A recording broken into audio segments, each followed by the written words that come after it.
Good morning. Welcome to another edition of Sigma Talk on our channel Nitya Nirantara. The topic is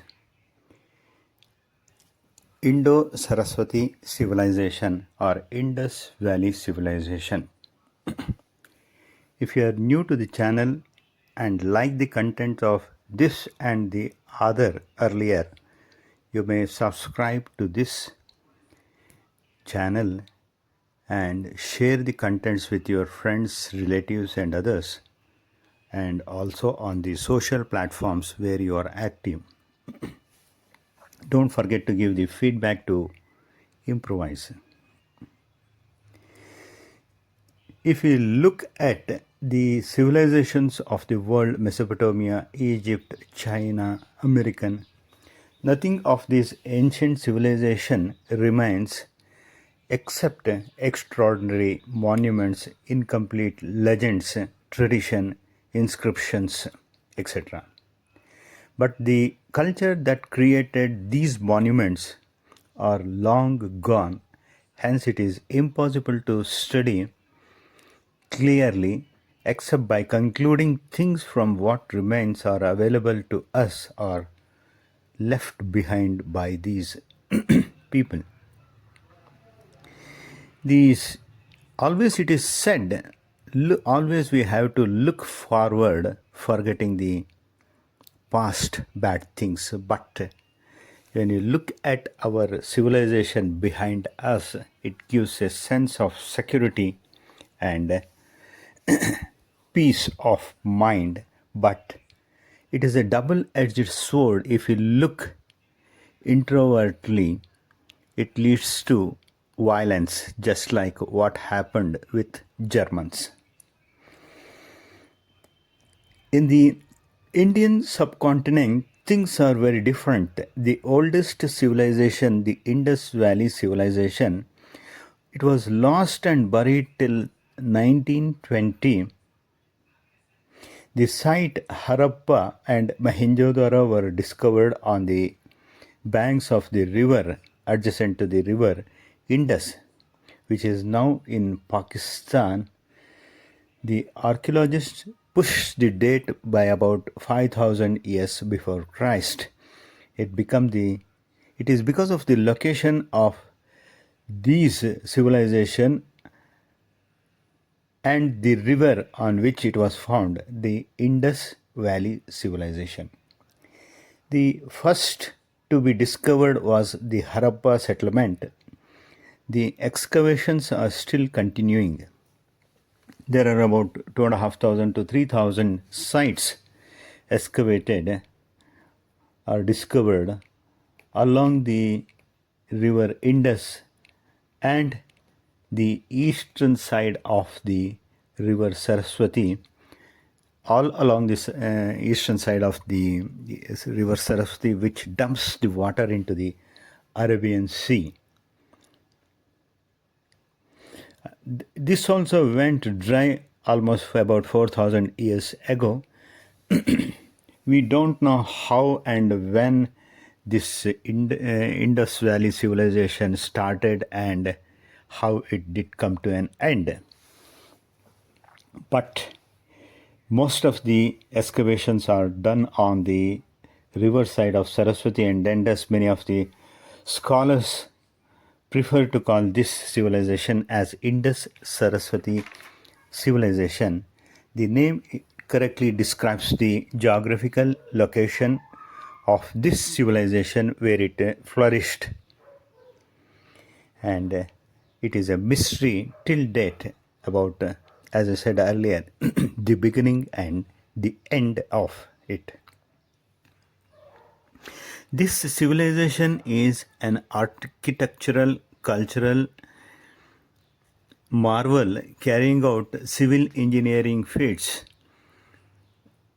construction of the building using the burnt bricks. Even though it was thousands of years old, these bricks are still in good condition with uniformity to be used in the modern constructions. In fact, many of the locals have used these bricks for their housing purposes before these sites were regarded as an important and historical one. The Indus Saraswati civilization was the first in the world to build the township according to the plan, with the sanitary line, potable water line connecting the houses with a wide road and come bathing places, etc. Just like what we have in the modern society. There are innumerable pottery, seals, and other art crafts found with their scripts. It is a literate culture. Many of the seals are mirror imaged, that is, it produces an positive image when stamped on a damp clay or a paper. These are used by merchants and traders to trade their goods. A good number of leading languages fail to translate these inscriptions. Many have they put forward their theory, but it is not accepted universally. As such a civilization will always have a long history of how it evolved. But traces have not been found, at least in Indo-Saraswati civilization. We do not know much about their language. Many of the archaeological facts feels that these seals scripts were introduced to label the commercial bureaucratic functioning, just like what we are trying to achieve the paperless society. In the current education system, we regard writing, the skill of writing and reading, as the barometer for to be called a literate or a civilized person. We regard no civilization is possible without reading and writing. The irony may be these inscriptions or seals which are difficult to decipher or not been deciphered so far, may be trying to tell us something different pictorially. If we think rationally, a society is so large, so developed, so complex, well ordered, intelligent, it is not prudent to come to the conclusion that they didn't possess any literature or a language vital to record, which they did not want to preserve. The seal, what we found, may be trying to maybe a type of cryptic information left behind by them. There are certain informations even today which are kept secret or out of reach of the common man, being misused by them. No records are maintained or destroyed from time to time. The best examples are in Hindu society are the Vedas, Samhitas. It is passed on from mouth to mouth only to the deserving one to keep its syllable and the purity of the words from generation to generation. In fact, even though the writing was widespread during that time, Veda and Samhita continued to be enforced against the writing. Only about 1,000 years back, these written versions were made available.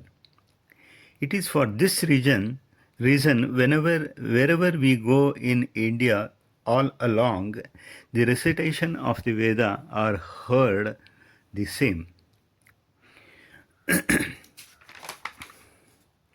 When Europeans found this civilization, they didn't want to give the credit to the Indians. So the archaeologist Sir Wheeler put forward the Aryan invasion theory, saying that about 2500 years back the invasion of Aryans happened and they pushed the locals out and settled, and these settlements are the present day Indus Valley civilization. But the carbon dating of these things, which pushed the date beyond 1500 years, what been put forward by the British archaeologist, made it clear that it is a totally a different locally developed civilization. Now they are agreeing to the fact that they had over an highly sophisticated urban civilization that was flourishing in India thousands of years before their arrival. The Western concept of Aryan civilization, Aryans who brought the civilization to India, have become redundant, and they know that it was barbaric. So, as I said earlier, the carbon dating of the Indo-Saraswati civilization puts it around 5000 years plus or minus back, but that was the peak time of it. That is when we started carbon dating the art crafts which were available. But we do not know how long it took for them to reach that position. We don't know. That is the history buried deep in. That's all for the day. Thank you very much. Srikantha.